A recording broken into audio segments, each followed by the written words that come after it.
Muchas gracias por esta presentación, doctor Eduardo Martiré, un tanto exagerada y benévola. El tema que me proponía y que me propongo tocar aquí es un tema que no miraba al corto plazo. Estoy hablando de las transformaciones necesarias para salir de un proceso de decadencia. La definición entra en un marco de más bien largo plazo. Cuando entraba acá, algunos amigos que están acá presentes me dijeron hay que cambiar el tema, porque hoy hemos tenido una noticia que viene desde Estados Unidos, que nos dice que la Corte Suprema de ese país decidió no tomar el caso de los holdouts, o sea, del pago a los que no se adhirieron al canje. Y esto coloca a nuestro país en una coyuntura bastante crítica y difícil. No sabemos cuál va a ser la decisión del gobierno argentino, lo vamos a ver esta noche, donde vamos a tener otra vez una cadena nacional. Pero voy a hacer luego algunos comentarios sobre este tema, porque inciden en el devenir de nuestra economía. Las transformaciones no se refieren exclusivamente a temas de fondo, que hay que cambiar para que las tendencias seculares, las tendencias de largo plazo se modifiquen. Tendencias que han colocado a nuestro país en un nivel en el que no debe estar. Siempre rememoramos los tiempos en donde la Argentina está ubicada entre los 10 primeros países según la medición del ingreso por habitante. Hemos perdido esa posición hace mucho tiempo y quienes han analizado el tema de la evolución en plazos más largos nos dicen que estamos sometidos a un proceso de decadencia con intervalos cortos en donde se pudo cortar o se cortó, pero que lleva ya más de 70 años. Esto quiere decir que las transformaciones que hacen falta son profundas. Cuando hay que modificar tendencias tan largas es porque hay que modificar cuestiones muy de fondo.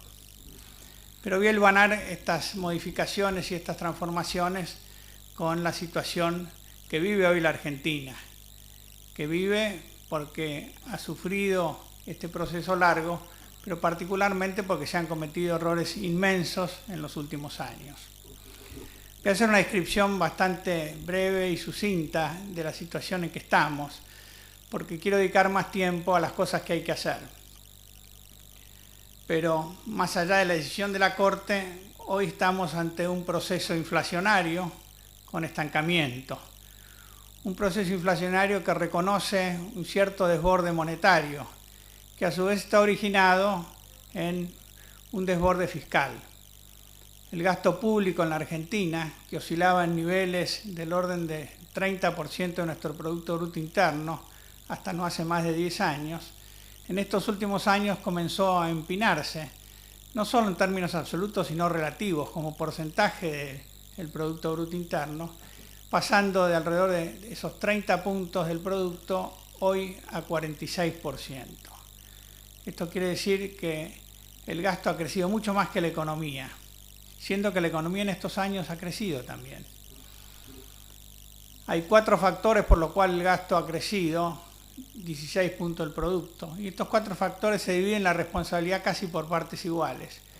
Uno de ellos ha sido el crecimiento del número de empleados públicos. Para que ustedes se den una idea, sumando nación, provincias y municipios, de alrededor de 2.200.000 empleados públicos se ha pasado a 3.400.000, 3.500.000 empleados públicos, o sea, un aumento del 50%. Y no vemos más enfermeras en los hospitales ni más policías en la calle. Este aumento del empleo público ha sido político, clientelístico, ha obedecido a razones de búsqueda de votos. El gobierno los pone como un orgullo, como un tinte exitoso, porque de esta forma se pudo reducir el desempleo. Pero lo cierto es que cuando alguien crea un empleo innecesario, alguien otro lo paga. Y esto ha sucedido en la República Argentina. Hemos visto últimamente que además este aumento del empleo público tiene una orientación ideológico-política muy clara.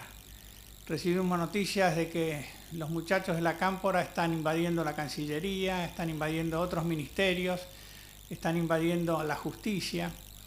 Todo esto no solo tiene un costo económico, sino que va a tener también un costo cualitativo muy importante. Otro factor ha sido el crecimiento del número de jubilados. este gobierno dictó una moratoria por la cual se pudieron jubilar entre 2,5 millones y 3 millones de personas sin haber hecho aportes. Estatizó a su vez el sistema de jubilación y puso a cargo del Estado todos los jubilados del país, apropiándose naturalmente de los fondos que se habían acumulado durante 15 años de aquel sistema, fondos que se los ha gastado justamente en financiar el déficit fiscal. De manera que hoy hay 4 puntos del Producto Bruto Interno de incremento de gasto que se debe al aumento del número de jubilados y pensionados. Un factor muy difícil de corregir porque es un derecho adquirido y va a ser muy dificultoso atacar derechos adquiridos. En este caso va a ser imposible. Otro factor es el de los subsidios a la energía, el transporte, los molinos harineros, a la producción de algunas industrias. Estos subsidios han ido creciendo, fundamentalmente en el área de la energía y del transporte, porque el gobierno se decidió durante muchos años congelar tarifas, a pesar de que había inflación y a pesar de que hubo una devaluación en el año 2002 del 300%.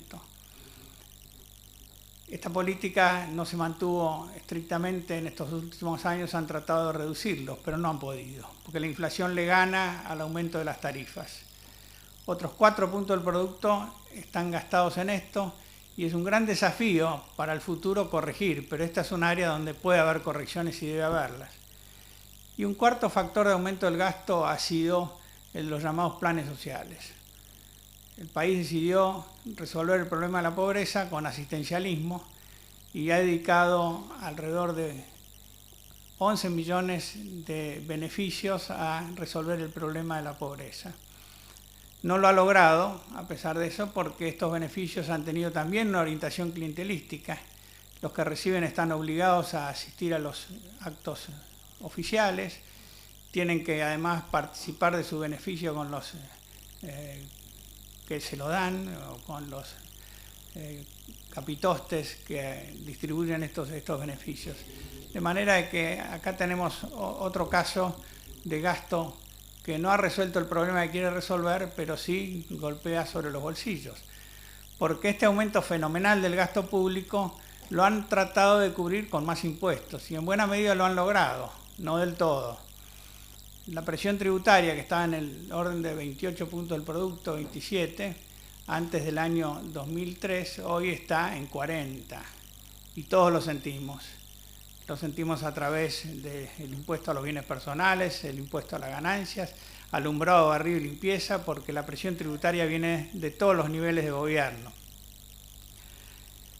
Lo sienten quienes pagan y no evaden, y lo sienten en general la industria, las empresas, que a veces pueden no tener capacidad de seguir produciendo porque tienen que afrontar esta enorme presión impositiva. El tema del desborde fiscal termina en un déficit que está bien medido porque las mediciones de la contabilidad pública se parecen a las mediciones del índice de precios. Siempre nos engañan con algunos subterfugios, pero estamos en el orden de 4 o 5 puntos del producto de déficit, que en un país que no tiene acceso al crédito se tiene que financiar o usando las cajas del propio gobierno, le hace el ANSES, el PAMI, o emitiendo. Y como las cajas se agotan, hoy tenemos una emisión importante. Emisión que también tiene distintas denominaciones para que no quede tan evidente, pero emisión al fin. Y esto significa inflación. O sea, acá estamos metidos en un círculo vicioso. La inflación erosiona la capacidad del gobierno de cobrar impuestos, de manera que aumenta las alícuotas y la presión o emite más dinero. Y esto produce desconfianza, produce caída de las inversiones, disminución del consumo, recesión. O sea, estamos en un proceso que se llama stagflación, que es inflación y recesión. La estructura de precios ha sido distorsionada por estas intervenciones del Estado. Tenemos los precios cuidados, tenemos las tarifas congeladas. Todo esto tiene una serie de consecuencias sobre las decisiones de producción, sobre la confianza, sobre las perspectivas. ¿Quién puede calcular un negocio a futuro y traer dinero para invertir si el gobierno le manipula los precios de venta de sus productos? Le manipula también los impuestos, los somete a presiones tributarias excesivas que cambian continuamente. Esto tiene influencia entonces en una caída de la inversión. Y hay caídas de la inversión muy significativas y muy destructivas, por ejemplo, en el sector energético. El sector energético pasó de ser superavitario en términos de exportar petróleo, gas y generar una cantidad enorme de divisas para el país a ser deficitario. Tenemos que importar gas licuado a un precio altísimo. Tenemos que dejar de exportar gas con quienes teníamos compromisos. Esto ya sucedió hace tiempo con Chile y con Brasil. Y hoy dependemos del abastecimiento importado y tenemos un déficit en la balanza comercial muy importante por esta razón. Se puede decir que nos hemos consumido capital, así como nos hemos consumido capital ganadero por la mala política que se aplicó para las carnes, nos hemos consumido yacimientos de petróleo y de gas, y esto no está dentro del déficit público, pero debería contabilizarse también, aumentando ese déficit. Y es un desafío para el futuro poder reconstruir todo esto. Tenemos vaca muerta como una potencia posible, pero hay que meter mucho dinero y es muy difícil conseguir gente que venga con ese dinero si no se le dan las condiciones. Se está logrando con casos específicos y condiciones particulares, que no es un buen camino. El riesgo país es alto. El riesgo país se mide por la diferencia de lo que nosotros tenemos que pagar por los bonos que emitimos con lo que tiene que pagar un bono del Tesoro de los Estados Unidos. Hoy mismo, con la decisión de la Corte, el riesgo país se fue para arriba. Esto quiere decir de que nosotros tenemos que pagar alrededor de 8% más de lo que paga un país con bajo riesgo, incluyendo países como Uruguay, como Chile, incluso como Bolivia. Nosotros estamos pagando mucho más que los bolivianos por los créditos que obtenemos fuera del país, inclusive los que obtiene la empresa privada. Y esto es consecuencia de todas las incertidumbres, inseguridades y desquicios que han ocurrido en estos años. La baja inversión productiva ha creado rigideces, no solo en el sector energético, sino también en las industrias del sector privado y en servicios. Y cuando hay un déficit de producción y a su vez las importaciones se restringen porque faltando divisas el gobierno impone límites cualitativos y prohibiciones, faltan productos para satisfacer la demanda y aumentan los precios. O sea, esto también alimenta la inflación.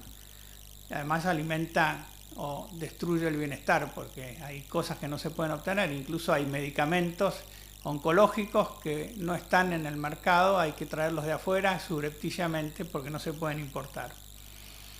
Y lo que ha ocurrido también es una fenomenal fuga de capitales. Los ahorros, los argentinos no pueden encontrar colocaciones seguras en el país y buscan colocarse afuera, ya sea porque la moneda es más confiable, ya sea porque los rendimientos, aunque sean menores, son mucho más confiables. Y la Argentina estuvo sometida en estos años a un flujo negativo, a una huida de capitales que finalmente obligó al gobierno a imponer el cepo cambiario. Cuando el gobierno vio que sus reservas iban disminuyendo y en algún momento podían desaparecer, y ese es un momento que no lo desea ningún gobierno, impuso el cepo cambiario. Y el cepo cambiario trae una serie de inconvenientes fenomenales. No se puede vivir con una restricción de este tipo, esto está archidemostrado por la historia y por las experiencias de muchos países. Este es el escenario económico, por lo visto no es bueno. Tenemos el deterioro institucional. El deterioro institucional juega junto con el escenario económico y las malas perspectivas para romper, quebrar con el nivel de seguridad jurídica que teníamos que tener para poder aspirar a que los argentinos y los extranjeros inviertan en el país. Por de pronto la justicia. Está claro que la justicia no ha sido independiente. Se creó además un mecanismo como el Consejo de la Magistratura, esto sale de la Constitución del año 94, demoró en crearse, pero se creó mal, dándole mucho peso y capacidad de veto a las representaciones políticas y a su vez a las representaciones oficiales. De manera de que ha habido una permanente puja por las designaciones y el gobierno ha sido exitoso en poder designar jueces o someterlos al temor de ser removidos y tenerlos a su favor en causas que le interesaban por razones de las políticas llevadas a cabo o en las causas de corrupción. De manera que la corrupción emerge y emerge con fuerza en un marco de impunidad factible porque la justicia está plagada de jueces que son obsecuentes al poder y no actúan como tales, sino actúan en función de lo que el poder les pide. Esto crea una inseguridad jurídica fenomenal, porque para el que viene acá, tener una justicia independiente es algo absolutamente esencial, para el que va a cualquier lado. Hemos visto una política francamente populista. Se ha hecho del populismo una teoría. El principal mentor, que murió hace poco, Ernesto Laclau, escribió un libro, La razón populista, hecho a medida para darle base a esta política que venimos sufriendo desde hace 10 años. Entendiendo que el populismo es el darle al pueblo una vía de acción que no quede mellada por la oposición o el antipueblo. Un discurso, se le llama de amigo-enemigo, que no es nuevo, viene de Carl Schmitt y viene de muchos filósofos que en su momento pudieron abastecer de teorías a ciertos totalitarismos como los que hemos conocido en la historia. Hoy los tenemos acá. El pueblo tiene la razón, y si hay un representante genuino del pueblo, como puede ser el presidente elegido, no hay que ponerle trabas. La democracia es una traba, la democracia liberal. De manera que bajo esta justificación todo vale. Vale designar jueces adeptos, por no decir corruptos, vale llenar las oficinas públicas de militantes y vale imponer la voluntad del gobernante por sobre las demás. Esto se ha manifestado en distintos campos, por ejemplo, en la libertad de expresión.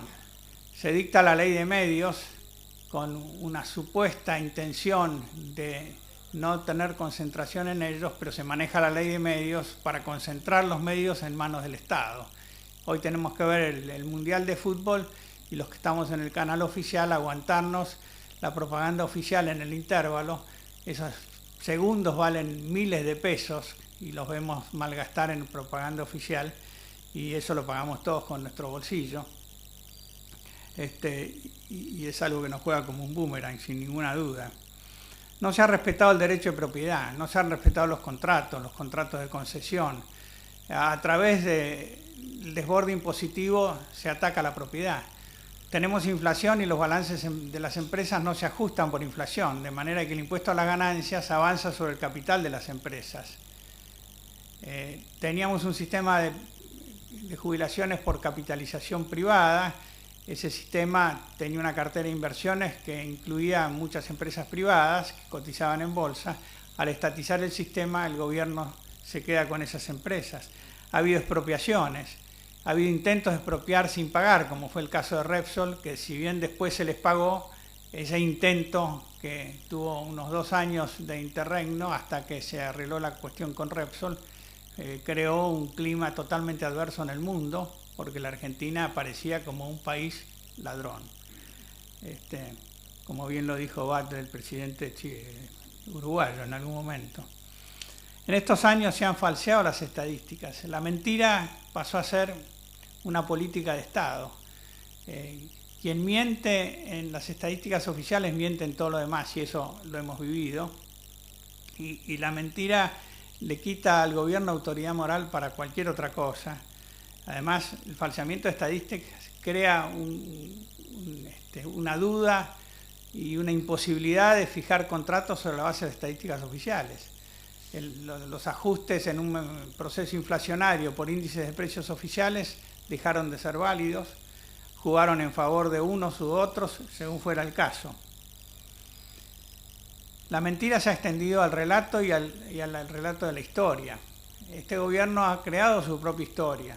Ha tenido historiadores, y esto lo digo delante de un gran historiador, que en vez de hacer historia han transformado la historia en función de la ideología imperante en este momento. Se han creado institutos de revisionismo histórico, se acaba de crear una Secretaría del Pensamiento Nacional, y este pensamiento nacional se expone como una verdad inevitable. Hoy tenemos los libros de texto escolares que relatan esa historia. En nuestra época la historia llegaba muchos años antes del momento en que la estábamos aprendiendo. Había un cierto prurito de no tratar temas en los libros escolares que fueran recientes. Ahora los libros escolares llegan hasta Cristina Kirchner y no llegan objetivamente, obviamente. tenemos el uso de los derechos humanos, el relato de los derechos humanos, expuesto de una forma unilateral, parcial, sin ninguna objetividad, que además se ha manifestado en la acción del gobierno sobre esos derechos y la inacción de la justicia para que la justicia sea verdadera, no sea parcial y sea objetiva. Esto ha creado profundas heridas en la sociedad argentina y una gran división. Hoy tenemos en nuestra sociedad profundas divisiones. En el campo del trabajo, en el campo profesional, uno se encuentra con discusiones a fondo entre personas que piensan de una forma u otra, y esto en un país es un fuerte inconveniente para que se aúnen los esfuerzos a través de un proceso hacia metas comunes, hacia acuerdos. Estos acuerdos son cada vez más difíciles cuanto más agresivo sea el discurso oficial y más falseado lo sea. Tenemos un avasallamiento del federalismo. Nosotros tenemos un sistema federal de organización del país, donde las provincias tienen ciertas autonomías. En realidad la Argentina nace como una confederación, nace como la unión de provincias, las provincias unidas del Río de la Plata. Con el correr del tiempo estas cosas se han ido deformando. La Constitución de 1853 respetó esta estructura federal, pero esto se ha ido utilizando de otras formas. Y en estos últimos años hemos visto los gobernadores sojuzgados por el manejo central del dinero, por la insuficiencia de sus fondos propios, por la insuficiencia de los fondos que reciben automáticamente por el sistema de coparticipación federal y la dependencia financiera. La dependencia financiera crea dependencia política. Y así ha sido. Notablemente, después del año 2003, conocimos gobernadores radicales K. Los radicales eran los que se quebraban antes de doblarse, pues hubo varios gobernadores, casi todos los gobernadores radicales eran K. Y hoy todavía en un gobierno que está terminando su mandato hay una enorme dificultad de gobernadores e intendentes de despegarse porque siguen dependiendo de los fondos centrales del gobierno nacional. Voy a referirme después a las vías de solucionar este tema. Tenemos un problema en la seguridad de las personas, no voy a extenderme sobre eso porque todos lo sabemos, no es una sensación, es una realidad, y esto se ha ido agravando, y en buena medida porque las políticas referidas al combate a la inseguridad han estado limitadas y restringidas por un cierto pensamiento garantista, hasta abolicionista, y un cierto repudio a todo lo que sonara represión. Hoy un policía que detiene infraganti a un ladrón en la calle, seguramente va preso el policía o por lo menos va a ser procesado y el ladrón va a ser liberado de inmediato. Y esto ha hecho carne en la fuerza de seguridad, en la justicia, de manera de que hay una cierta impunidad para quienes agreden la seguridad de las personas. Y esto se refiere también al orden público. Nosotros nos hemos acostumbrado, pero en cualquier país del mundo, si 5 personas cortan una autopista, llega muy rápido la policía y esas 5 personas terminan detenidas. No es el caso. Acá las 5 personas están protegidas por la policía antes y después del corte. Y así hemos vivido en estos años con cortes de rutas, cortes de ferrocarriles, huelgas en los servicios públicos esenciales, apertura de molinetes en los subterráneos, expresiones de todo tipo que implican un repudio a todo lo que sea mantener el orden público, siendo que el Estado tiene el monopolio de la fuerza y sabiendo usarla como tiene que usarla, no tiene por qué admitir que sucedan estas cosas. Aquel que viene al país y al salir por un corte pierde el avión, no viene más, por dar un ejemplo leve. En estos años hemos tenido una dificultad enorme en las relaciones con el mundo. Estamos enemistados con todo el mundo. Digo todo y a lo mejor exagero porque no lo estamos con los países del eje bolivariano, pero sí lo estamos con los países que tienen una sociedad ordenada por reglas como las que nosotros deberíamos respetar. Ahora mismo, esta semana, hemos vuelto a tener un conflicto con Uruguay por la pastera, cosa que no debería suceder de ninguna manera. Ese es un conflicto que se alentó desde el gobierno nacional aprovechando un pánico colectivo que se creó en la zona de Gualeguaychú por la pastera, que nunca tuvo razón de ser porque la pastera no contamina. Pero ahí estamos peleándonos con Uruguay nuevamente, nos hemos peleado con Chile, nos hemos peleado con Brasil y nos hemos peleado prácticamente con todos los países. Ahora nos estamos por pelear con Estados Unidos. No sé lo que va a decir la señora esta noche, pero si realmente rechaza el fallo y no paga, tenemos un problema gravísimo. Todo esto ha desembocado en una pérdida de confianza, y la pérdida de confianza altera las reglas de decisión de todo el mundo, altera las reglas de decisión nuestra como personas. Cuando no tomamos iniciativas, nos queremos ir, ponemos nuestro dinero, nuestros ahorros fuera del país, altera las decisiones de inversión, y es imposible para un país que no goza de confianza de sus propios habitantes y menos de los habitantes de otros países poder desarrollarse y crecer. Este es el cuadro que sucintamente he descrito. ¿Cuáles deben ser los objetivos de una transformación de corto y de largo plazo? Yo doy importancia a 4 objetivos. El primero es recrear la seguridad jurídica y la confianza, esto que estaba diciendo recién. El segundo es lograr equilibrio fiscal y estabilidad monetaria.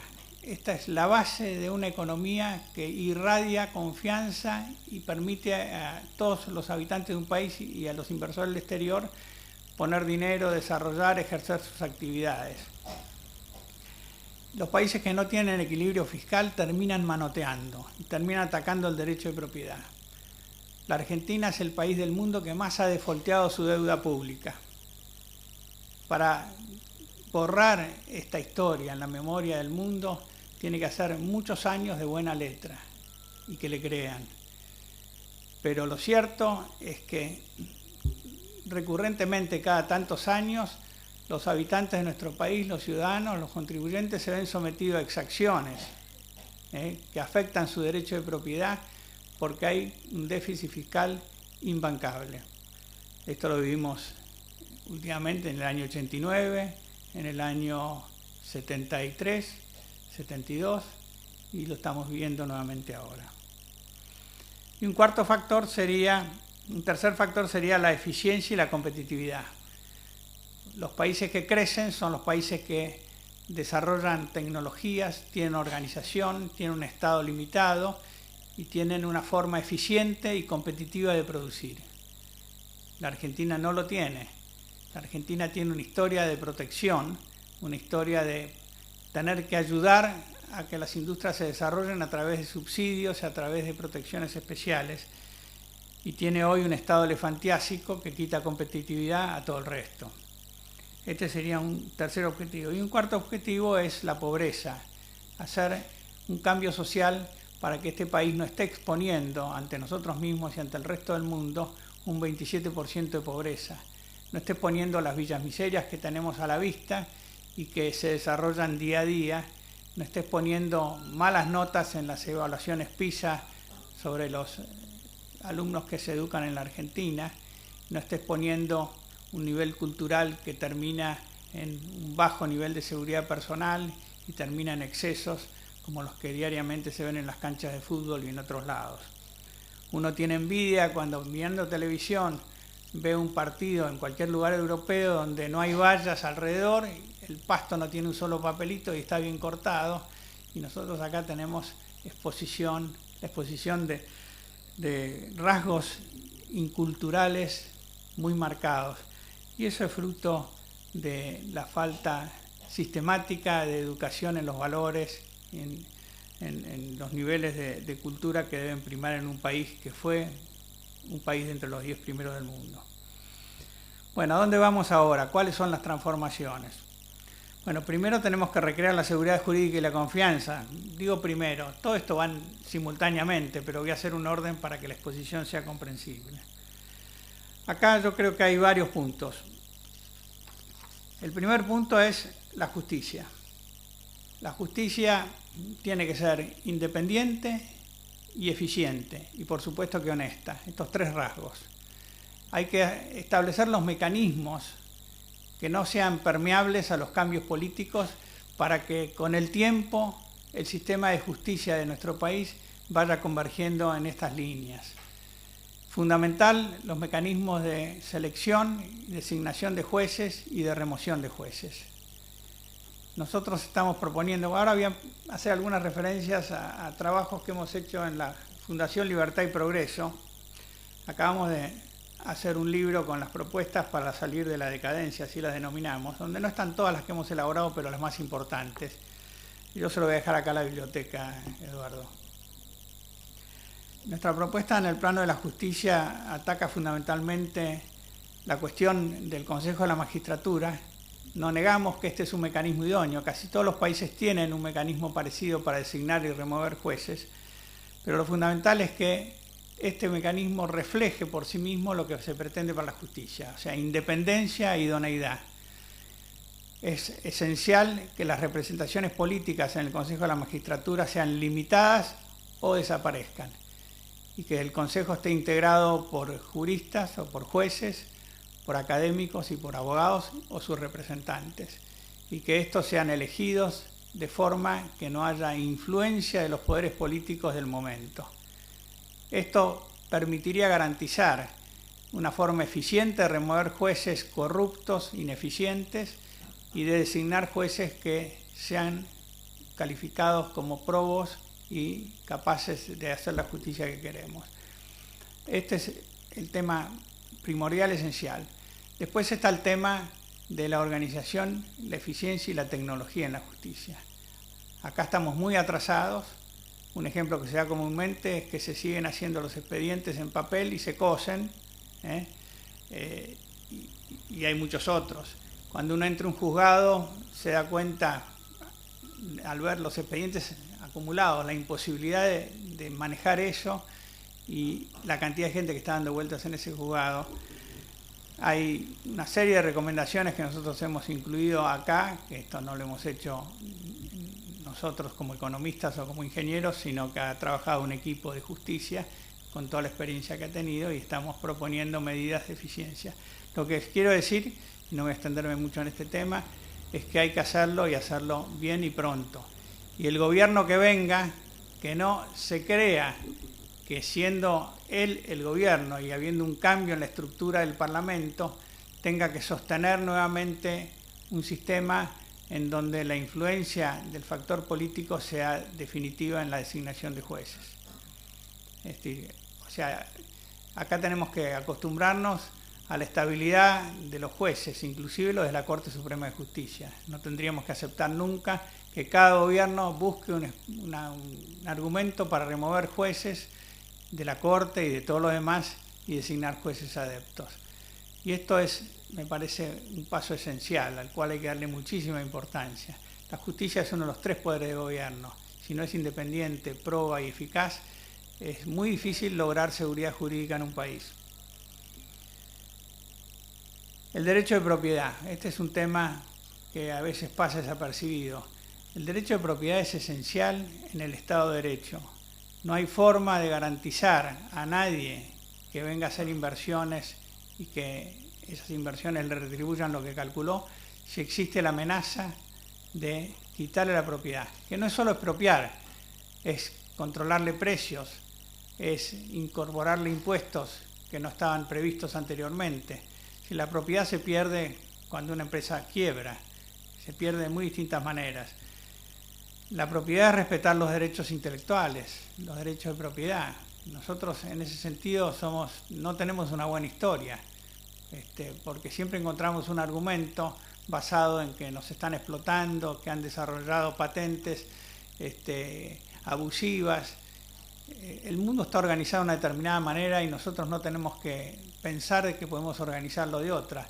Y si algo hay en el mundo esencial es el respeto al derecho de propiedad. Los países que no lo han respetado han perdido y han tenido a la larga que introducir reformas o por lo menos una nueva cultura de pleno respeto al derecho de propiedad. Otro tema es el de las relaciones internacionales. No vamos a ningún lado si nos asociamos con los países que están dando un mal ejemplo en el mundo. Si tenemos un doble discurso inconsistente. Si consideramos que Fidel o Raúl Castro son un ejemplar de la democracia y nos reunimos con ellos cada vez que se sale del país y no nos reunimos con los representantes de los países que practican la democracia, la libertad, respetan los derechos y son los países exitosos. Nadie se va a Cuba cuando huye de este país o cuando quiere irse a buscar mejores horizontes. Se va a Estados Unidos, pero muchos de ellos, cuando están acá dentro del país, votan por aquellos que creen que Cuba es un ejemplo a seguir. Este es un tema que tenemos en la República Argentina muy paradójico y que genera también una visión del país muy deteriorada en el mundo, porque el mundo sabe quiénes son y quiénes no son los que permiten la libertad y practican las reglas que son las que corresponden. Bueno, pues en estos últimos años nos hemos asociado al eje llamado bolivariano y seguimos asociados a ese eje. Esta es una de las cosas que hay que cambiar y que la Argentina tiene que hacerlo de una forma consecuente. La historia argentina está llena de zigzagueos y de cambios en sus políticas internacionales. Nos hemos equivocado muchas veces y esto es tan fácil de no equivocarse. Lo que pasa es que muchas veces o en general las políticas externas o la política internacional del país ha estado regida por electoralismo interno.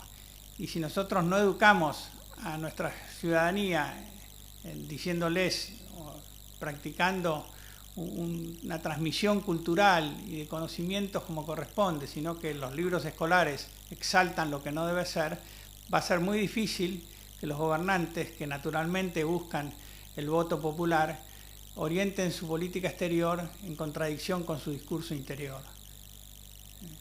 Acá estamos acostumbrados a que el enemigo es el enemigo externo y si no el enemigo anterior, pero siempre hay un enemigo y este discurso que ha sido practicado con intensidad en estos años ha inhibido al gobierno de reorientar su política exterior como debe ser. Ahora está encontrándose con la realidad y ha tenido que superar, a tragarse algunos sapos, como se dice, negociando con el Club de París o aceptando algunas imposiciones de afuera, imposiciones entre comillas, pues son reglas. Entre esas reglas está la de no tratar con el Fondo Monetario Internacional. La Argentina pertenece al grupo de los G20, estamos casi de milagro ahí dentro, en la cola de los que quieren entrar hay otros países como España, que a lo mejor tienen méritos suficientes, pero hemos jugado en estos años en el límite para que nos echen del G20. Y una de las cuestiones de orden puramente práctico, todos los países del G20 se han obligado a que sus economías sean auditadas por el Fondo Monetario Internacional. Ya no es el artículo 4 que se refiere a todos los miembros del fondo, tampoco lo cumplimos, pero dentro del G20 teníamos una consigna especial en este sentido, no la hemos cumplido. Hemos arreglado con el Club de París en una forma mucho más onerosa por no aceptar las reglas, en función del discurso local, el discurso interno, porque el Fondo Monetario Internacional está demonizado, y está demonizado en los libros de texto. Entonces estas son las cosas difíciles de cambiar, pero estoy de acuerdo en que este es un tema fundamental que debe corregirse lo antes posible. Otro tema es el del orden público y la seguridad. Acá hay que pegar un giro fundamental. Hay que volver a cuestiones que se abandonaron, hay que olvidarse de la reforma del Código Penal en el sentido en que se trató de imponer en este proyecto de nuevo código y hay que volver a las fuentes. Tolerancia cero, acá no estamos hablando de mano dura ni mano blanda, sino lo que corresponde hacer. En materia de orden público, prohibición de medidas de fuerza en servicios públicos, resolviéndose a través de otros mecanismos de conciliación, edictos estrictos que permitan a la policía actuar de inmediato o agilidad en la justicia para que los jueces permitan a la fuerza del orden actuar en forma inmediata ante cortes, piquetes y escraches. Esto es esencial, no se puede vivir sin un orden público mínimo establecido. Y yo no estoy hablando de la represión, es una palabra que en realidad sí estoy hablando de la represión, pero está vedada en el discurso políticamente correcto. Hay que usar la fuerza como se debe, no se trata de matar a alguien que hace un piquete, se trata de actuar como la tecnología policial permite y a esa persona que hizo el piquete, someterla a la justicia y hay penas y no lo va a volver a hacer. Bueno, este es un tema que el discurso político no lo trata con la profundidad ni con el alcance que se debe, porque siempre hay ese prurito, ese miedo. Ha quedado la palabra represión como una mala palabra y esto es lo que nos ha llevado a la situación en que estamos. Otro tema en el plano institucional es el de la corrupción. Yo lo relaciono con la justicia, pero hay medidas especiales en la lucha anticorrupción. Medidas que pasan primero por disminuir la corrupción inducida, las oportunidades de corromper que tienen los funcionarios públicos y sus contrapartes privadas cuando las acciones en el plano económico y en otros planos están sometidas a la aprobación múltiple de funcionarios de bajos ingresos, o por lo menos de ingresos relativamente reducidos en función de la aventura personal que manejan de empresas y personas. Porque nuestro sistema está plagado de regulaciones y de normas que exigen aprobaciones que son innecesarias o que no tienen el automatismo necesario para que no tenga que intervenir un funcionario y generarle a ese funcionario una oportunidad de corrupción. Hay un trabajo muy interesante hecho por el doctor Héctor Mayral que se refiere al tema de la inducción de la corrupción a través de las medidas de la propia ley. Este es un tema, pero también hay otros mecanismos en la lucha anticorrupción que están desarrollados en otros países que se refieren a la identificación de la corrupción y a la penalización a través de procedimientos como el premio a las personas que denuncian un acto de corrupción, la facilitación de las denuncias a través de la limitación de las penas, etc. Hay toda una cuestión armada, nosotros la hemos tratado, que permitiría que tengamos un nivel de corrupción por lo menos equivalente al de los países que son similares al nuestro. En los rankings de transparencia internacional, que están hechos con bastante objetividad sobre la base de información y de opiniones, Argentina ha estado cayendo en el índice de transparencia internacional, el índice de corrupción, y hoy está ubicada en el último tercio entre los países del mundo. Mientras que Chile está en el primer tercio, Uruguay está muy cerca también, y otros países americanos que tenían corrupción han mejorado su situación, porque ha habido en esos países una acción concreta contra la corrupción. Pues acá no, acá hemos padecido en estos últimos años un incremento de la corrupción, y esto es un tema no menor, porque en el mundo, en los últimos 30 años, se han ido incorporando legislación y reglas para las empresas que actúan fuera de sus países que penalizan seriamente la corrupción. Hoy es muy difícil que una empresa estadounidense acepte participar en un acto de corrupción en cualquier otro país, porque las penas son muy severas, incluso para penas personales para los responsables. Alemania, que era un país que aceptaba, tenía un ítem especial en las declaraciones de impuestos cuya traducción era aceite o algo así, ha dejado de tenerlo y hoy está adaptando las reglas que se han impuesto a través de los entes internacionales a todos los países que pertenecen a ellos. O sea, el tema de la corrupción es un tema no menor, no desde el punto de vista solo moral, pues es muy importantísimo desde el punto de vista moral, sino también desde el punto de vista práctico, económico. Y también desde el punto de vista institucional, la recuperación de la paz interior. Yo creo que hay que recuperar un equilibrio en la visión del pasado, mirar más el futuro que el pasado y buscar una conciliación entre los argentinos. El discurso agresivo, el discurso que hemos vivido en estos años, que no lo teníamos antes. El país había logrado una relativa pacificación en ese sentido, se ha perdido. Y ha sido una política expresa de este gobierno, porque le permitió construir poder. Lamentablemente ha quedado demostrado que en nuestro país el discurso agresivo construye poder. Un país con una clara orientación hacia las izquierdas, en donde si al discurso agresivo se le incorpora un factor ideológico, se lo potencia mucho más en términos de poder. Y además hay un prurito en ciertos estamentos internacionales, en ciertos círculos culturales, en el periodismo, de que la corrupción se ve atenuada si quien está corrompido o si quien está corrupto muestra una ideología de izquierda. Esto lo digo en este ámbito y lo digo en cualquier otro ámbito, porque eso santifica, ¿eh? Y lamentablemente esto ha jugado en estos últimos años en la República Argentina. Bueno, pues esto es algo que hay que corregir definitivamente. El otro puntal o el otro objetivo que había mencionado es el equilibrio fiscal y la estabilidad monetaria. Acá tenemos un desafío, y es el desafío más importante. Yo les dije cómo se había creado este exceso, este desborde de gasto público. Y los 4 factores que le dije, más empleados públicos, más jubilados, más planes sociales y más subsidios, hay 2 que son muy difíciles de modificar, que son más empleados públicos y más jubilados. Difíciles, pero no imposibles. Sí, imposible en el caso de los jubilados, pues es un derecho adquirido. No imposible en el caso de los empleados públicos. Ahí está el tema de la reforma administrativa del Estado. Este es un tema que no se ha atacado. El gobierno de Menem hizo una obra importante en materia de privatizaciones y desregulaciones. Partió de un déficit público de 8 puntos del producto y lo puso en 2,5. Pero 2,5 con una regla tan dura como la convertibilidad determinó que se acumulara una deuda pública que pasó de 35 puntos del producto a 50 puntos del producto.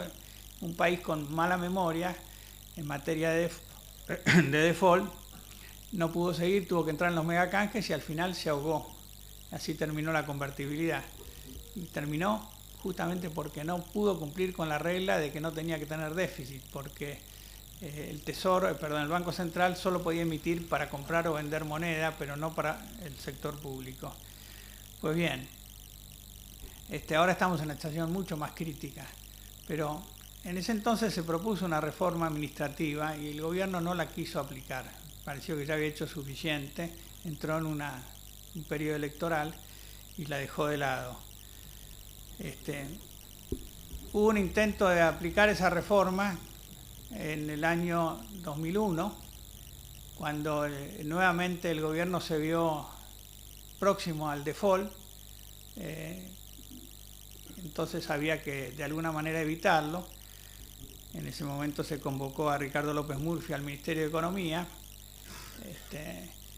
Yo lo acompañé como secretario para la modernización del Estado. Veíamos el default en el horizonte y veíamos la necesidad imperiosa de evitarlo para preservar la estabilidad monetaria, incluso la regla de la convertibilidad. Y fuimos con el bisturí para hacer cirugía mayor. Pues bien, la alianza de gobierno en ese entonces estaba formada por el FREPASO, una fuerza de centro-izquierda, digamos de izquierda, y el radicalismo. Les pareció imposible, inaccesible una reforma de la profundidad de que nosotros pretendíamos y se acabó. Bueno, se buscó un mecanismo más fácil de ofertismo, etcétera, pero se terminó en el default. La reforma administrativa del Estado se basa en la modificación de reglas que hacen a la eficiencia del sector público y la modificación del organigrama. La interpretación constitucional de la estabilidad del empleo público tiene la excepción de la eliminación del cargo.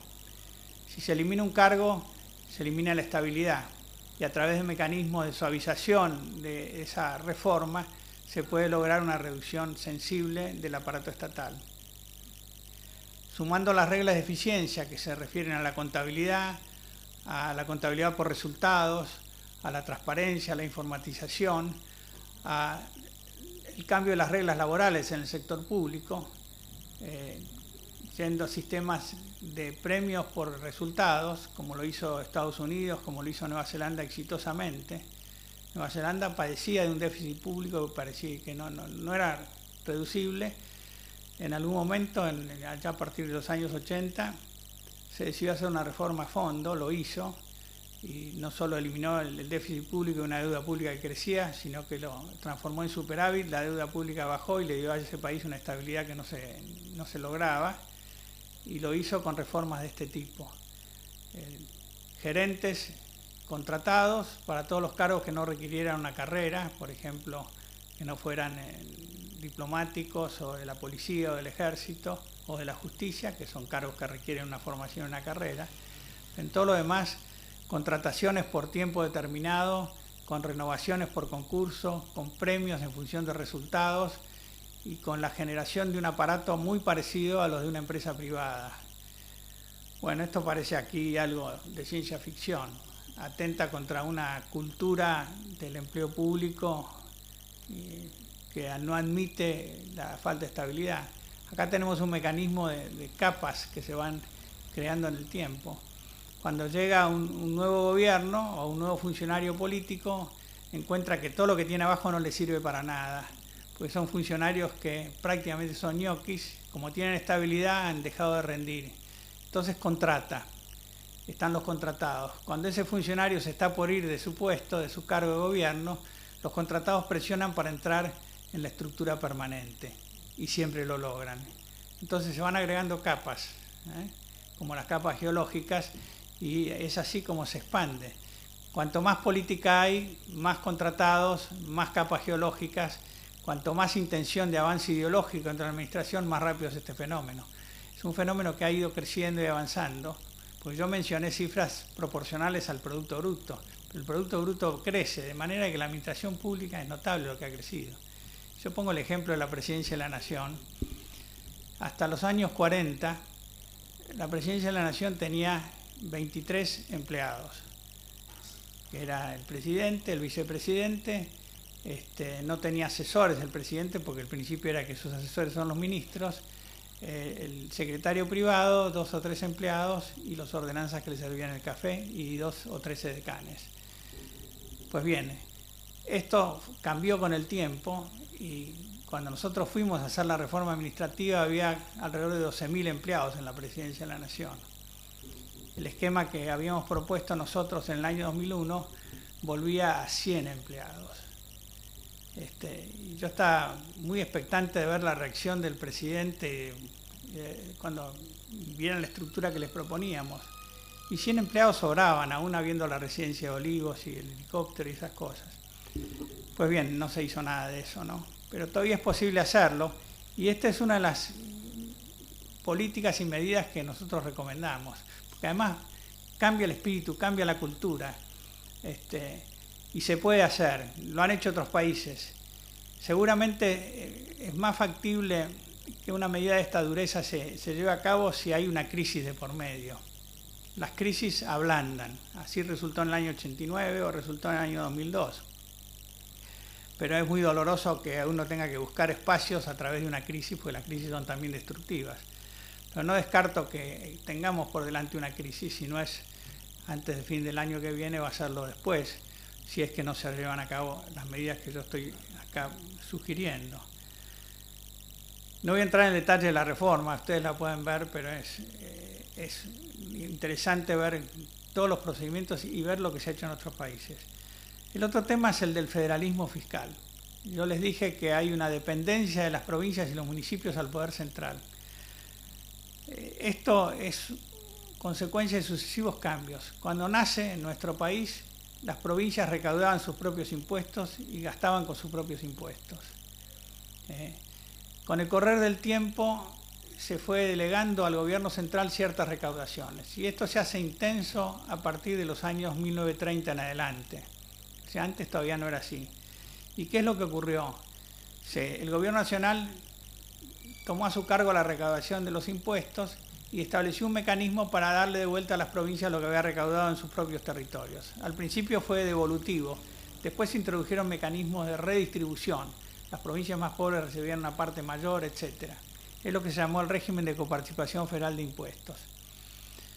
Pero este hábito de que el gobierno central recaudaba y daba, incentivó al gobierno central a encontrar espacios para recaudar y no dar, o dar discrecionalmente por fuera del sistema de coparticipación federal de impuestos. Bueno, la conclusión es que se rompió el sistema de premios y castigos. Los gobernadores pasan la mayor parte de su tiempo en Buenos Aires, haciendo fuerza para que el gobierno nacional les dé más recursos, alientan la evasión en sus propios territorios, porque un impuesto evadido queda el 100% en la provincia, en cambio un impuesto recaudado viene en una fracción menor. Genera una dependencia política, que es lo que hemos vivido, genera los radicales K, los socialistas K, etc. Esto, además del problema político que crea, tiene una consecuencia práctica, que es los gobernadores, los intendentes tienen el premio de gastar, porque gastar tiene un premio político, y no tienen el inconveniente de recaudar para lo que gastan. Cuando se desalinean los premios y los castigos, el incentivo juega al revés. Y esto es una fuerza que motoriza el crecimiento del gasto público. Entonces lo que nosotros estamos proponiendo es volver hacia atrás. Es devolverle a las provincias potestades tributarias, como estaban inicialmente. Por supuesto que hay impuestos nuevos y diferentes, pero con un criterio de que los llamados impuestos directos vuelvan a las provincias y los indirectos queden en manos de la nación. Este es un concepto técnico. Los directos son los que van directamente a las personas. El impuesto a las ganancias de personas físicas es un impuesto directo. Las personas jurídicas es un impuesto indirecto. El IVA es indirecto. Bueno, hemos desarrollado un sistema, y lo estamos proponiendo, para que las provincias recuperen potestades tributarias. Entonces, que se corte la coparticipación federal de impuestos de nivel de nación a provincias y de provincias a municipios. O sea, no hay más coparticipación. El gobierno nacional se reserva la recaudación de ciertos impuestos que alcanzan estrictamente para su propio gasto. Reconozco que hay un problema, que el sistema actual de coparticipación es redistributivo. Hay provincias como Formosa, Catamarca, que reciben una porción de la torta que no está en proporción a lo que se recauda en esa provincia, sino más.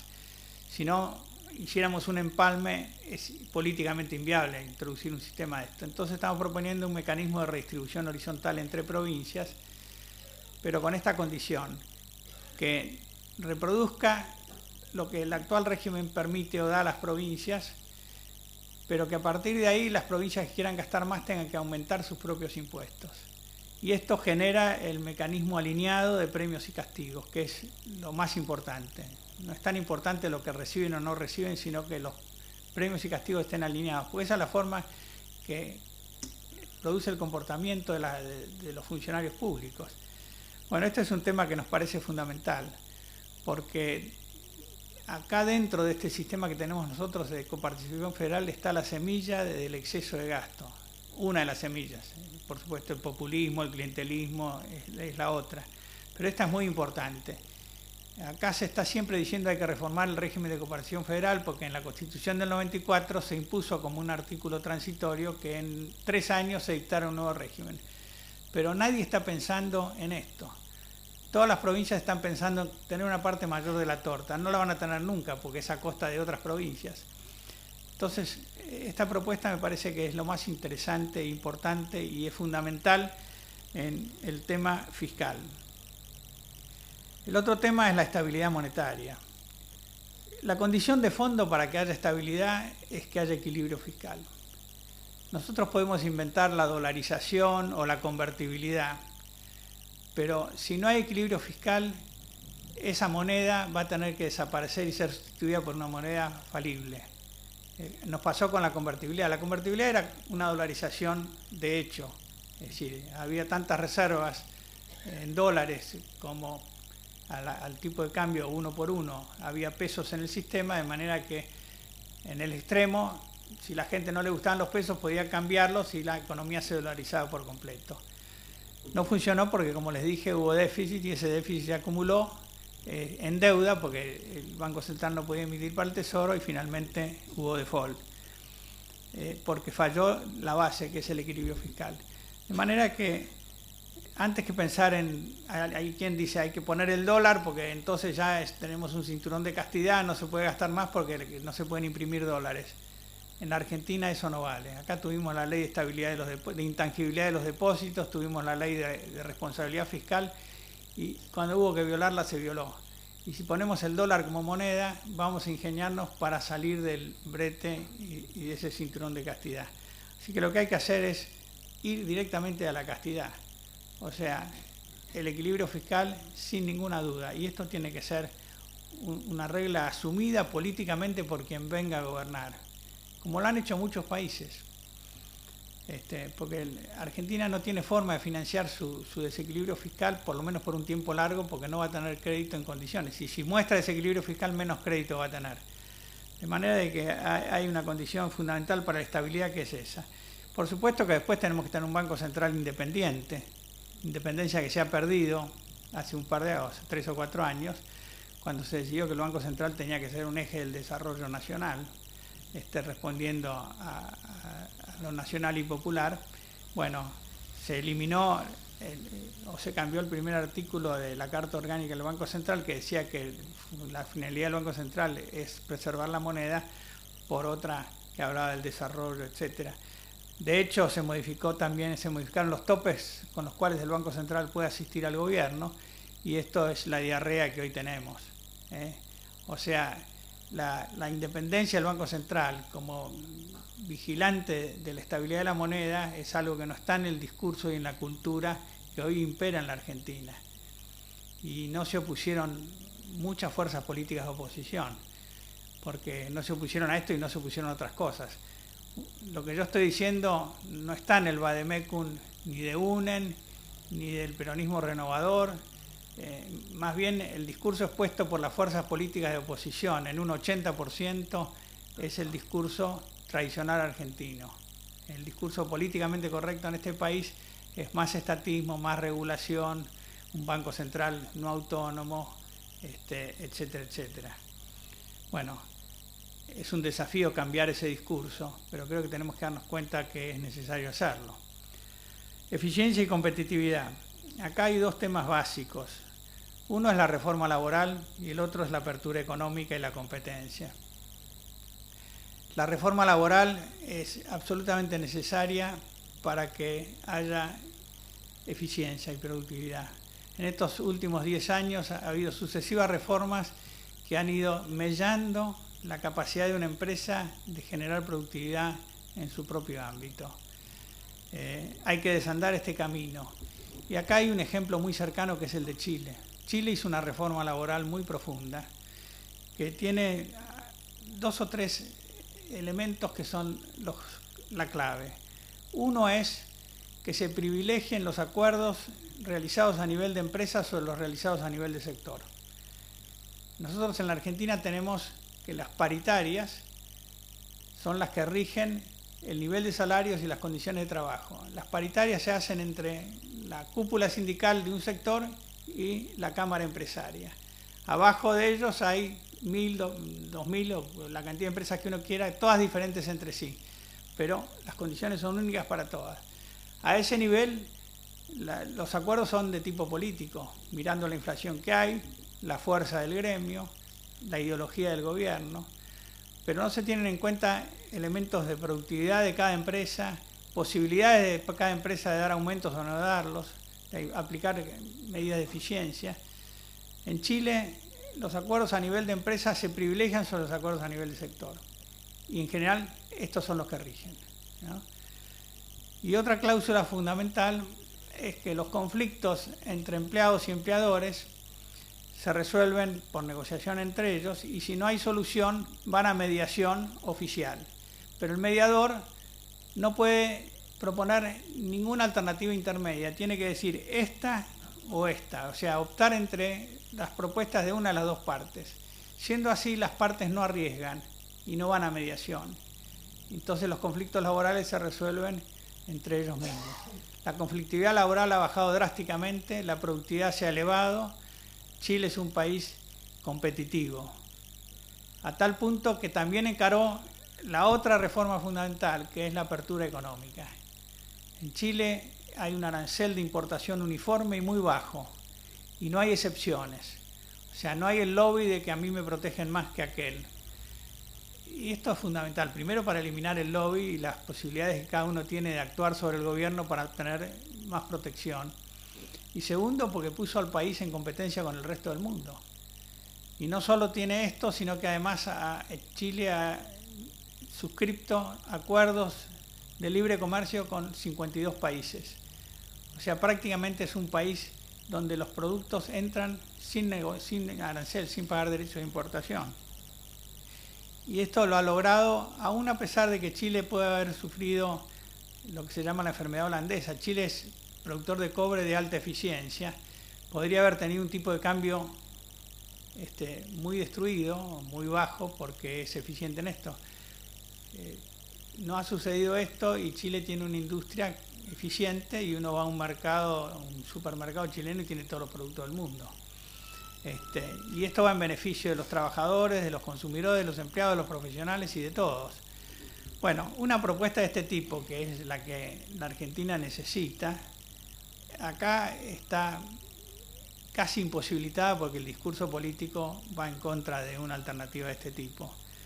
Yo creo que esta es una de las reformas fundamentales, porque nuevamente las cosas funcionan cuando hay premios y castigos que determinan que hay que ir para ese lado. Este es un sistema de una economía abierta que genera esos premios y castigos y induce a crear más eficiencia y más competitividad. Si el camino es tener una protección, tener un subsidio, que le controlen el precio al que le vende a uno los insumos, pero no a los productos que uno vende en el mercado. Todo eso determina que el tiempo de los empresarios se dedique a buscar esos beneficios. No hay más que ver el perfil de los empresarios, las entidades empresariales de la República Argentina para advertir de que esto es lo que sucede acá. Hay que estar dedicado a eso, hay que aplaudir los discursos oficiales, hay que sacar solicitadas de apoyo al gobierno, porque finalmente por ahí viene la cosa. Esto es exactamente el opuesto de lo que debería hacerse en un país que busca eficiencia, busca competitividad y busca desarrollarse. Vamos a ver a Chile llegar al primer mundo y nosotros que lo veíamos a Chile de arriba para abajo, ahora lo estamos viendo de abajo para arriba, y no en muchos años. Este es un buen ejemplo porque es un ejemplo útil, porque el discurso político solo se puede contrarrestar con evidencias de la realidad. Uno dice, ¿cómo puede haber gente que está tras el socialismo cuando ve las dos Coreas o ve las dos Alemanias o ve lo que es Cuba? Los hay muchos, pero ayuda a la comparación. Yo creo que el caso chileno es un caso que nos va a ayudar, y el caso chileno ha contagiado al caso peruano y al caso colombiano, que están siguiendo reglas muy parecidas y muy exitosamente. La apertura económica a la competencia entonces es una condición sine qua non y muy importante, porque de esta forma vamos a lograr ponernos en un pie de igualdad con el mundo, exportar industria, pero hacerlo en forma genuina. Esto es algo que crea confianza además, y la confianza abarata el crédito, y el crédito barato es uno de los insumos básicos para ser competitivo. Por último, la inversión social. Acá no solo hace falta tener las condiciones y la capacidad de hacerlo, sino que tener los instrumentos adecuados.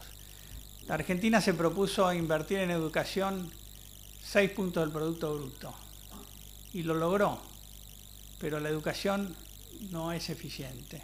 Las pruebas PISA, que son pruebas que se hacen internacionalmente para evaluar el grado de aprehensión de la educación en los niveles escolares, nos muestra mal. Lo mismo nos sucede con las comparaciones de universidades. Estamos en los rankings de universidades muy mal ubicados, y muy mal ubicados respecto a otras universidades latinoamericanas. De manera que lo que tenemos acá es un problema de utilizar los métodos equivocados. Y esto tiene que ver con una mala utilización de los recursos, tiene que ver con una degradación de la profesión docente, que a su vez está muy relacionada con lo que es el aparato de organización laboral. Hoy los docentes son trabajadores de la educación. Los maestros gastan gran parte de su tiempo buscando mejorar sus condiciones de trabajo. Transmiten este conflicto a los alumnos. Los maestros requieren un costo mucho mayor del que habría si tuviéramos una organización eficiente. Los estatutos del docente, pongo plural porque cada provincia tiene uno, tienen condiciones notablemente ineficientes. Si uno calcula cuántos días en promedio por año trabaja una persona que entra a la actividad docente, se casa, tiene 2 hijos, tiene padre, madre, suegro y suegra, tiene tíos. Digo todo esto porque el fallecimiento o la enfermedad de alguna de estas personas es motivo para que no vaya a trabajar. Bueno, pues en promedio en su vida docente, en su vida profesional, deja de trabajar 270 días por año, en promedio. Eso hace de que por cada maestro enseñando en el aula haya que pagar 2 sueldos más. Pero a su vez también ha habido un deterioro jerárquico en la educación, que tiene mucho que ver con esto que acabo de decir, pero también tiene que ver con un cambio cultural. Tiempo atrás, cuando a un alumno le iba mal, los padres se preocupaban de que le vaya bien y trataban de corregirlo. Ahora van al colegio e insultan al profesor. Y esto tiene que ver con una pérdida de jerarquías. Hoy la politización de los colegios, que en buena medida nace en la politización de las universidades nacionales, determina que haya pérdidas de días de clase, no solo por huelgas, sino por tomas de colegios, cosas que eran inimaginables antes y que no se ven en otras partes. Los alumnos toman los colegios, impiden que entren los profesores, dejan encerrado al director del colegio por 2 o 3 días, y esto sucede muy frecuentemente. Bueno, pues no voy a entrar en detalles sobre el tema educativo, también hemos dedicado un trabajo a ese tema, tanto a nivel escolar, primario y secundario como universitario, pero claramente esto tiene que pasar por una despolitización de la organización laboral de los educadores, de los maestros, profesores, por una despolitización de las universidades en el sentido correcto de la palabra. Nadie puede pretender que una persona no practique la política, no tenga ideas, no actúe. Lo que sí hay que pretender es que no desnaturalice la función que está cumpliendo como educador o como alumno en función de la política. No existe país del mundo donde uno no pueda entrar a una facultad porque los carteles se lo impiden, que es lo que nos ocurre con nuestras facultades en las universidades nacionales. La imagen que uno tiene de una universidad deteriorada, de un hospital de clínicas donde no andan los ascensores, el hospital de clínicas pertenece a la universidad, es algo que no se ve en otras partes. Y acá se toma eso como un tinte de honor. O sea, hay que cambiar en buena medida el discurso. Desde el año 1918, cuando fue la reforma universitaria. Un tema básico en las universidades es el de la gratuidad. Acá la gratuidad es algo religioso. No estaba en las consignas de la reforma del 18, vino después. Pero nadie se anima a hablar de que el que puede pagar, pague. En el año 2001 nosotros lo hicimos. Inmediatamente teníamos en todas las facultades dando clases en la calle. Y fue un escándalo. Porque nosotros dijimos, las universidades tienen que buscar sus propios recursos en alguna medida, con sistemas de arancelamiento para los que puedan pagar, que son más de la mitad. Se calcula que 2/3 de los estudiantes de las universidades oficiales vienen de la escuela privada y han pagado la escuela privada. Pero llegan a la universidad y no pagan. Y esto es religioso. Bueno, es una de las cosas que hay que corregir. Por eso hay que cambiar muchos paradigmas en la Argentina para que estas cosas empiecen a funcionar. Pero si no, no vamos a tener buenas universidades. Y si no corregimos el estatuto del docente, no vamos a tener buenos docentes y no vamos a tener presupuesto que alcance. Y si no corregimos la consigna de respetar las jerarquías, que tienen que ser, además, imponerse por el propio peso de los profesores que despiertan el respeto de sus alumnos, que no sucede esto hoy en gran medida, esto no va a poder ser. Pero tiene que ser posible, porque muchos países y países cercanos al nuestro lo han logrado. Chile hizo una reforma educativa muy importante y hay riesgo ahora de que vuelva atrás, lamentablemente. Espero que no lo hagan. Está el tema de salud y nutrición, pobreza y vivienda. La reforma del sistema de salud tiene que tender a la universalización del seguro de salud a través de mecanismos eficientes y que esto permita que las prestaciones hospitalarias se hagan en hospitales de administración autónoma, como si fueran hospitales privados, porque todo el mundo que va a atenderse tiene un seguro que lo cubra. Nosotros hemos hecho un trabajo sobre este tema y creemos que también es posible hacerlo y muy necesario, para que no tengamos la rémora en los hospitales públicos que funcionan como cualquier oficina pública. Faltan gasas, faltan enfermeras y nadie lo puede resolver porque las decisiones sobre ese tema están mucho más allá que el director del hospital. Y pasa lo mismo con las escuelas. Hoy un maestro lo designa el Ministerio de Educación. El director de una escuela no puede remover un maestro por más que no cumpla. Tampoco la comisión de padres puede hacer nada en ese sentido. La administración autónoma a través de mecanismos de subsidio a la demanda es algo muy importante que tiene mucho éxito en otros países y puede ser aplicada tanto a educación como a salud. Es decir, es una forma de descentralizar las administraciones hospitalarias o de las escuelas y con mucho menos costo y con mucho más eficiencia. Si se hicieran todas estas cosas, nosotros hemos hecho un cálculo de qué plus se ha gastado por este incremento fenomenal del gasto público, que ha significado un incremento fenomenal de los impuestos, tomando el lado de los impuestos. Si los argentinos hoy estuvieran pagando el mismo nivel de impuestos en relación al Producto Bruto, que es más de lo que pagaban hace 12 años, ¿cuánto menos hubieran pagado en estos 12 años? Y las cifras son 180.000 millones de dólares. Para que nos demos una idea, esos 180.000 millones de dólares permitirían resolver el problema de la pobreza en el país ampliamente, dándole una vivienda a cada uno que la necesite, terminando con el problema de la desnutrición. Permitirían construir una red de autopistas que conecte todas las ciudades importantes del país. Y voy a seguir hablando, pero sobra. 180.000 millones es difícil de imaginar, pero los argentinos los hemos puesto uno tras otro para solventar un gasto excesivo que no ha dado ningún resultado eficiente, porque no vemos obra pública, hemos perdido capital energético, hemos perdido capital de infraestructura, los caminos están deteriorados, la educación se ha resentido y los hospitales están peor. O sea, hemos malgastado un plus en función de una política de gasto que no ha encontrado límites, y que ha servido para sostener el poder, para dar empleo, pero un empleo improductivo. Bueno, esto les da una idea a ustedes de las cosas que hay que hacer y tal vez la dificultad de poder llevarlas adelante. Pero si no nos fijamos políticas, no vamos a lograr nunca hacer nada. Creo que lo más importante ahora es cambiar la mentalidad de la clase política y de la clase empresaria. Espero que no sea necesaria una crisis para que eso sea factible, porque entonces vamos a estar de crisis en crisis. El año 89 tuvimos una crisis profunda, fue la hiperinflación. Abrió un espacio.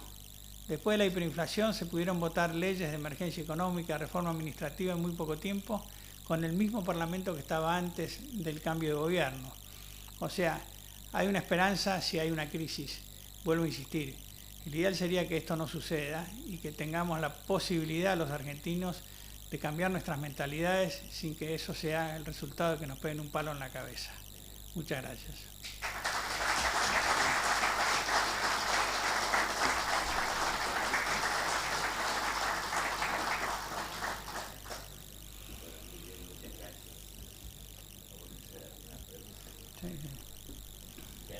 Si alguno quiere formular alguna pregunta, ¿cómo no?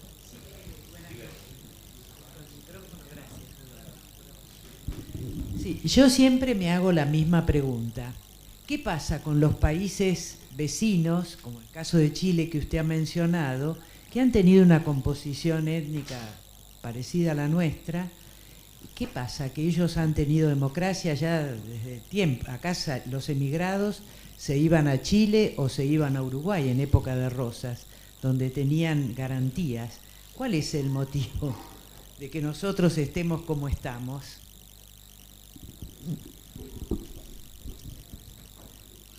Yo creo que hay varios factores que son identificables y otros que no.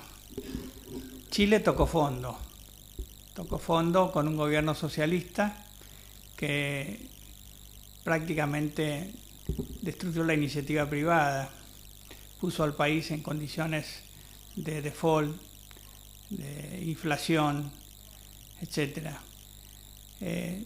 A raíz de eso tuvo un golpe militar y tuvo un gobierno que hizo reformas. Pegó algunos idas y vueltas, pero finalmente se fue orientando hacia una línea de pensamiento. Yo identifico un factor ahí. Nosotros también tuvimos una crisis en el año 75, tuvimos un ingrediente de terrorismo muy fuerte, más fuerte que el chileno, y después tuvimos un gobierno militar. Las Fuerzas Armadas chilenas eran fuerzas muy profesionales, no estaban involucradas en producción, en industria, de manera de que no había una línea de pensamiento en las Fuerzas Armadas chilenas proclives al proteccionismo económico, al estatismo y a las regulaciones. Eso es una diferencia, porque nuestras Fuerzas Armadas sí estaban involucradas en sectores de la producción y de la industria y habían desarrollado una cultura industrial que tenía estos ingredientes, de manera de que no hubo acá un cambio en el sentido de una liberación de la economía y de reglas que fueron aplicadas en Chile sin tanta resistencia.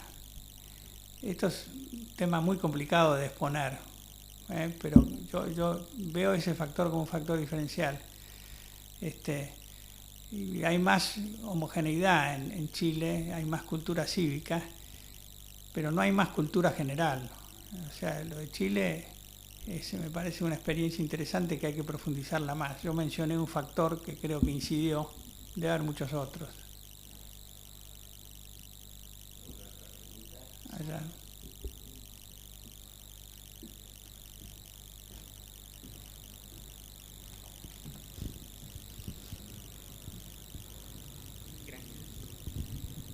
Por favor, yo le quería preguntar, si bien por su excelente discurso me doy cuenta que usted tampoco cree mucho en la oposición, pero si usted no ve alguna fracción de la oposición que pueda cumplir, aunque sea parte de los objetivos que usted planteó tan claramente.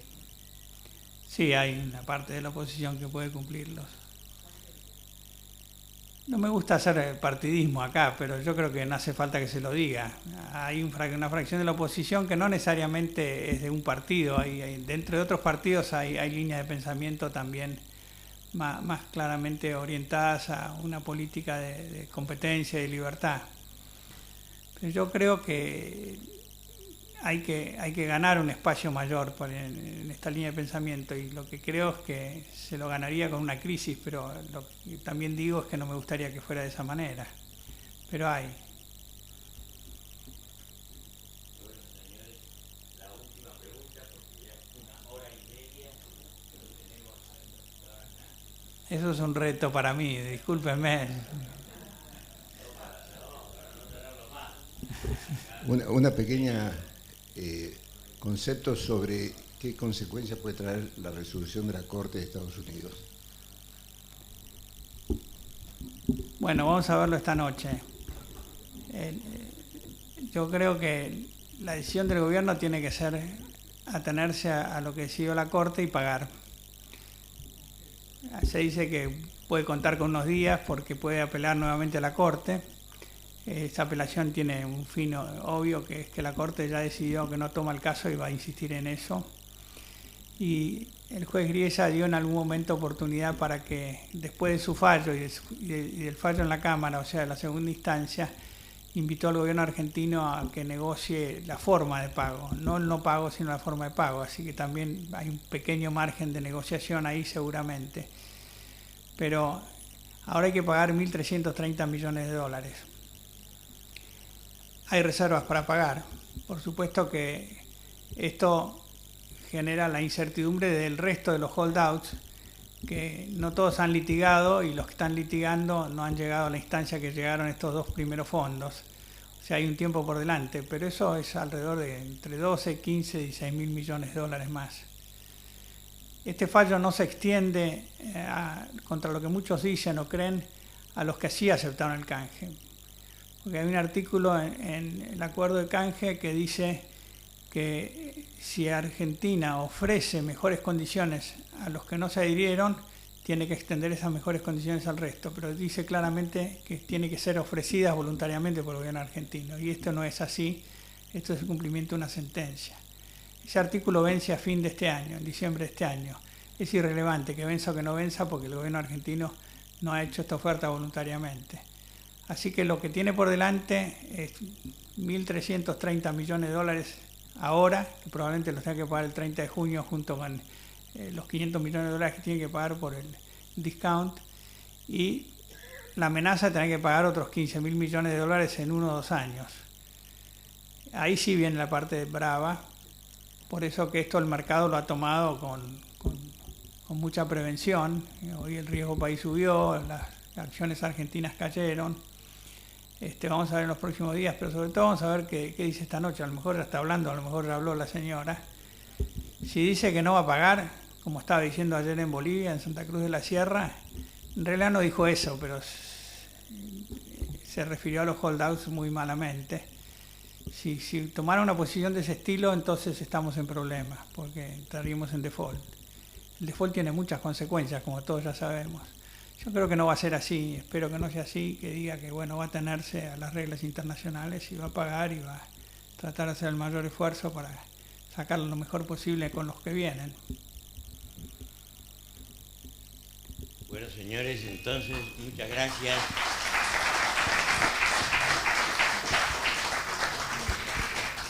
Me fue la mano, disculpame. Estupendo. Muy bien, te agradezco mucho. Muy bien. Bueno,